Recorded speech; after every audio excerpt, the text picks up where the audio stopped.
स्वागत है आप सभी का हमारे इस नए वीडियो में। तो आज हम पढ़ने वाले हैं फिजिक्स चैप्टर 1 जो प्रकाश का परावर्तन है। तो आज हम देखने वाले हैं अवतल दर्पण में भिन्न भिन्न प्रकार के दूरियों पर रखे गए बीम का प्रतिबिंब कैसा बनेगा।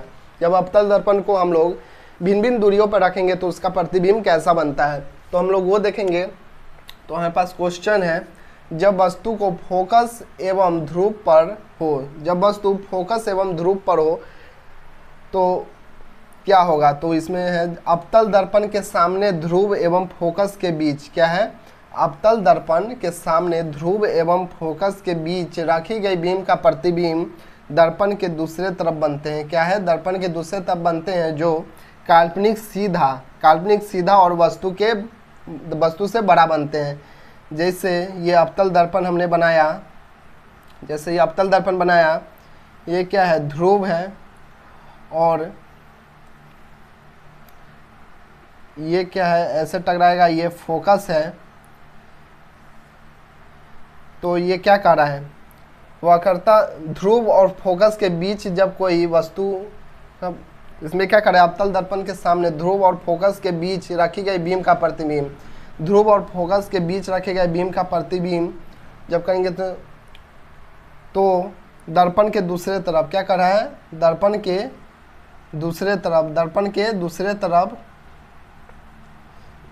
दूसरे तरफ क्या बनेगा, इसका प्रतिबिंब बनता है। दर्पण के दूसरे तरफ प्रतिबिंब बनता है जो काल्पनिक और वस्तु से बड़ा होगा। क्या होगा, काल्पनिक और वस्तु से बड़ा होगा। तो क्या था, जब वस्तु फोकस एवं ध्रुव पर हो तो जब वस्तु फोकस और ध्रुव पर, जब वस्तु फोकस एवं ध्रुव के बीच होगा तो उसका प्रतिबिंब बनेगा काल्पनिक और वस्तु से बड़ा बनेगा। जैसा कि आप लोग देख सकते हैं, इसको नोट कर लीजिए। तो हमारा नेक्स्ट टॉपिक है, जब वस्तु फोकस पर हो। तो जब वस्तु फोकस पर हो तो होगा अवतल दर्पण के सामने फोकस पर रखी गई बीम का प्रतिबिंब अनंत पर बनते हैं जिसकी आकृति वास्तविक उल्टा वस्तु से बहुत ही बड़ा बनता है। क्या होगा, जब वस्तु फोकस पे होगा तो उसका प्रतिबिंब वास्तविक उल्टा और वस्तु से बहुत ही बड़ा उसकी आकृति बनेगी। क्या है, जैसे ये अवतल दर्पण है, जैसे ये अवतल दर्पण है और पहले हम लोग आकृति बना लेते हैं दर्पण की।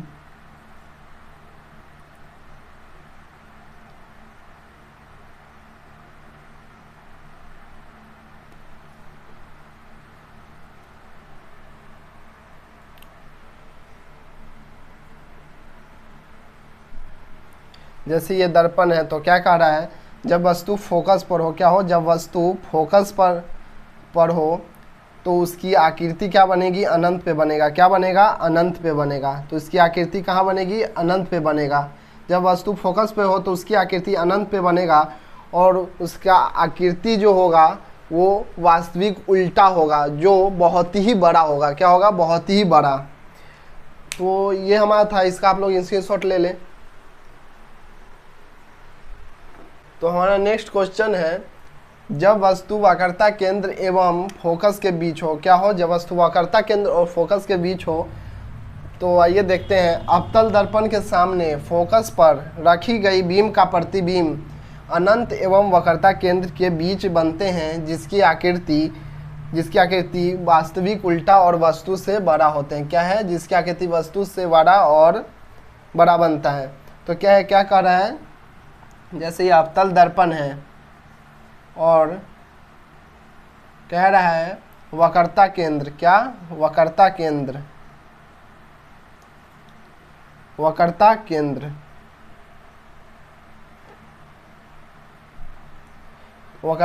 एवं फोकस के बीच। जैसे ये वक्रता केंद्र और फोकस के बीच जब कोई वस्तु को हम लोग रखेंगे तो वो क्या बनेगा, अनंत। क्या बनेगा, अनंत के और वक्रता केंद्र के बीच बनेगा। क्या होगा, जब फोकस दूरी और वक्रता केंद्र के बीच कोई वस्तु का प्रतिबिंब बनता है तो उसकी आकृति क्या होगा, अनंत और वक्रता केंद्र के बीच बनेगा। कहीं भी बन सकता है, वक्रता केंद्र के बीच बनेगा जिसकी आकृति वास्तविक उल्टा होगा और वस्तु से बहुत ही बड़ा होगा। क्लियर है सबको, तो आप लोग इसको नोट कर लीजिए।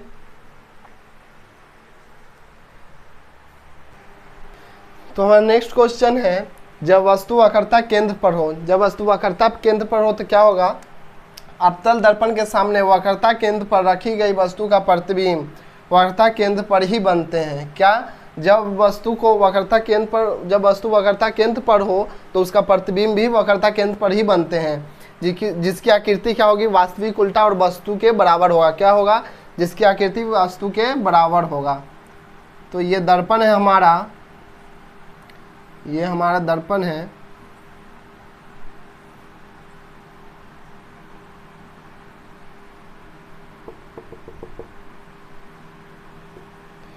तो ये हमारा दर्पण है। तो कह रहा है जब वक्रता केंद्र पर कोई वस्तु बनता है, वक्रता केंद्र पर ही कोई वस्तु बनता है तो उसकी आकृति वक्रता केंद्र पर ही बनेगा। क्या होगा, वक्रता केंद्र पर ही बनेगा, जिससे उसकी आकृति क्या होगी, वास्तविक उल्टा और वस्तु के बराबर होगा। क्या होगा, वास्तविक उल्टा और वस्तु के बराबर उसकी आकृति बनेगी। इसे नोट कर लीजिए।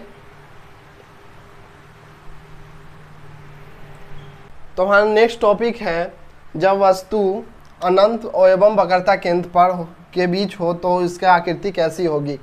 अवतल दर्पण के सामने अनंत एवं वक्रता केंद्र के बीच रखी गई वस्तु का प्रतिबिंब फोकस एवं वक्रता केंद्र के बीच बनते हैं, जिसकी आकृति वास्तविक उल्टा वस्तु से छोटा होता है। तो आइए देखते हैं, ये दर्पण है हमारा,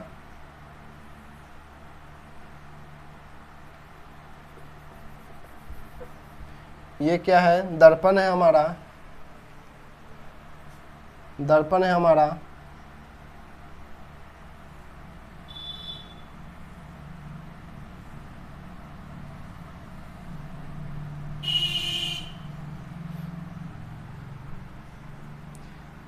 क्या कर रहा है, जब वस्तु अनंत एवं वक्रता केंद्र के बीच हो, अनंत एवं वक्रता केंद्र के बीच हो तो इसकी आकृति कहाँ बनेगी, इसकी आकृति वक्रता केंद्र एवं फोकस, वक्रता केंद्र एवं फोकस के बीच बनेगा। कहाँ बनेगा, जब अनंत एवं वक्रता केंद्र के बीच हो वस्तु तो उसकी प्रतिबिंब फोकस एवं वक्रता केंद्र के बीच बनेगी, जिसकी आकृति वास्तविक उल्टा और वस्तु से छोटा होगा। क्या होगा, तो क्या था, अवतल दर्पण के सामने अनंत एवं वक्रता केंद्र के बीच रखी गई वस्तु का प्रतिबिंब फोकस एवं वक्रता केंद्र के बीच बनते हैं, जिसकी आकृति वास्तविक उल्टा वस्तु से छोटा होगा।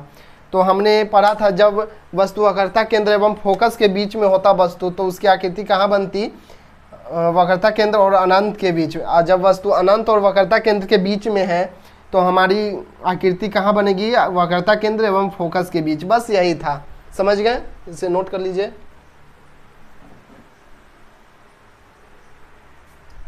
तो हमारा नेक्स्ट टॉपिक है, जब वस्तु अनंत पर हो तो उसका उत्तर होगा अवतल दर्पण के सामने अनंत पर रखी गई वस्तु का प्रतिबिंब फोकस पर बनते हैं, जिसकी आकृति वास्तविक, इसकी आकृति वास्तविक उल्टा बहुत ही छोटा होता है। क्या होता है, वास्तविक उल्टा और बहुत ही छोटा होता है। ये दर्पण है हमारा, ये दर्पण है हमारा।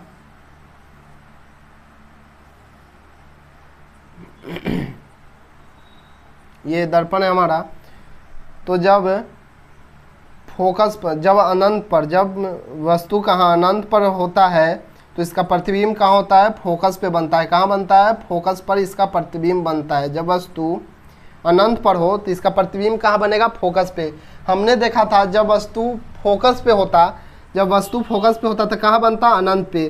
तो जब वस्तु अनंत पे है तो इसका प्रतिबिंब कहाँ बनेगा, फोकस पे, और जो वास्तविक उल्टा और बहुत ही छोटा होगा। क्या होगा, जिसकी आकृति वास्तविक उल्टा और बहुत ही छोटा होगा। लिखा हुआ है जब वस्तु अनंत पर हो तो अवतल दर्पण के सामने अनंत पर रखी गई वस्तु का प्रतिबिंब फोकस पर बनते हैं। कहाँ बनते हैं, फोकस पर बनते हैं, जिसकी आकृति वास्तविक उल्टा बहुत ही छोटा होता है। क्या होता है, बहुत ही छोटा होता है। समझ गए, इसे नोट कर लीजिए।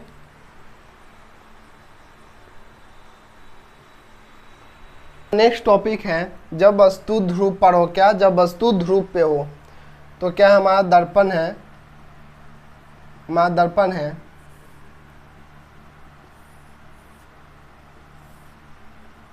F। तो जब वस्तु क्या कर रहा है, ध्रुव पर हो, क्या हो, ध्रुव पर हो। जब वस्तु ध्रुव पर हो तो उसकी प्रतिबिंब भी ध्रुव पे ही बनेगी, क्या होगी, ध्रुव पर ही बनेगा। हमने पढ़ा था वक्रता केंद्र, तो वक्रता केंद्र का प्रतिबिंब भी वक्रता केंद्र पे ही बनता था। तो ये दर्पण है, इसकी अगर वस्तु ध्रुव पे है तो इसकी प्रतिबिंब भी ध्रुव पे ही बनेगी, जो क्या होगा, काल्पनिक सीधा और वस्तु के बराबर, क्या होगा, काल्पनिक सीधा और वस्तु के बराबर होगा।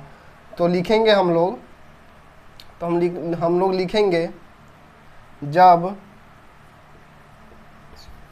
तो हम लोग लिखेंगे अवतल दर्पण के सामने रखी गई अवतल दर्पण के सामने रखी गई बीम का प्रतिबिंब, क्या, बीम का प्रतिबिंब बीम का प्रतिबिंब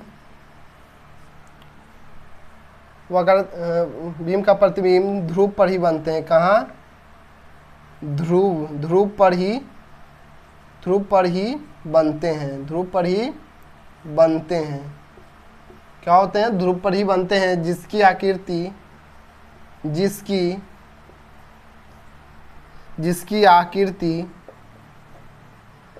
आकृति काल्पनिक सीधा वस्तु के बराबर,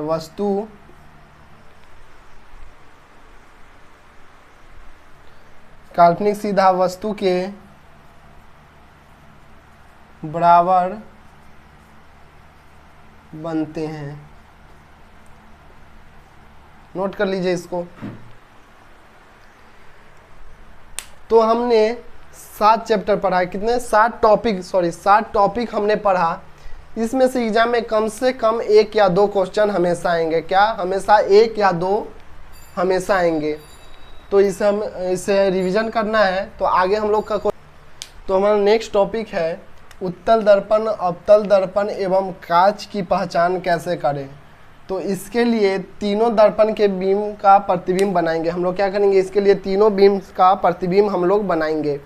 तो पहला देखते हैं, यदि बना प्रतिबिंब काल्पनिक सीधा एवं वस्तु के बराबर हो तो वह समतल दर्पण होंगे, क्या होगा, यदि बना प्रतिबिंब काल्पनिक सीधा एवं वस्तु के बराबर हो, क्या हो, काल्पनिक सीधा वस्तु के बराबर हो तो वह समतल दर्पण होंगे, यानी कांच। यदि बना प्रतिबिंब काल्पनिक सीधा एवं वस्तु से छोटा हो, क्या हो, काल्पनिक सीधा एवं वस्तु से छोटा हो तो वह उत्तल दर्पण होंगे, क्या होंगे, उत्तल दर्पण होंगे। यदि बना प्रतिबिंब काल्पनिक सीधा एवं वस्तु से बड़ा हो तो क्या होंगे, अवतल दर्पण होंगे। तो हमने देखा, अगर बना प्रतिबिंब काल्पनिक सीधा एवं वस्तु के बराबर हो तो वह समतल दर्पण होंगे। यदि बना प्रतिबिंब काल्पनिक सीधा एवं दर्पण से छोटा हो तो उत्तल दर्पण होंगे। यदि बना प्रतिबिंब काल्पनिक सीधा वस्तु से बड़ा हो तो क्या होगा, वस्तु से बड़ा हो तो अवतल दर्पण होंगे, क्या होंगे, अवतल दर्पण होंगे। समझ गए।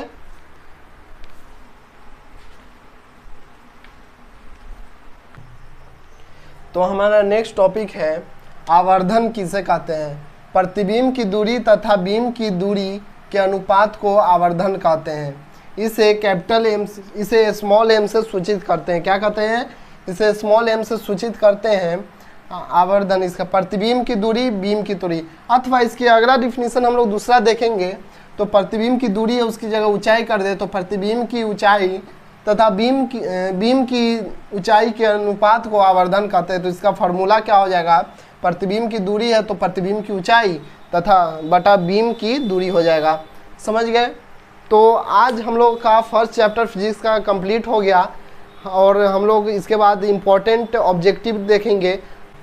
मैं ये नहीं कह रहा जो भी मैं ऑब्जेक्टिव कराऊंगा उसी में से आएगा, लेकिन हाँ ऐसा VVI ऑब्जेक्टिव कराऊंगा जिसमें से भी ऑब्जेक्टिव आप लोग का एग्जाम में टकराएगा। तो इसके बाद हम लोग ऑब्जेक्टिव कुछ देखेंगे इम्पोर्टेंट, उसके बाद हम लोगों का सेकेंड चैप्टर स्टार्ट होगा। फिर हम लोग जब हमारा चैप्टर क्लियर हो जाएगा, सारा कंप्लीट हो जाएगा, तो फिर हम लोग उसके इम्पोर्टेंट VVI क्वेश्चंस देखेंगे जो एग्ज़ाम में आए। तो अगर वीडियो पसंद आया होगा तो वीडियो को लाइक, कमेंट और शेयर ज़रूर करें। धन्यवाद।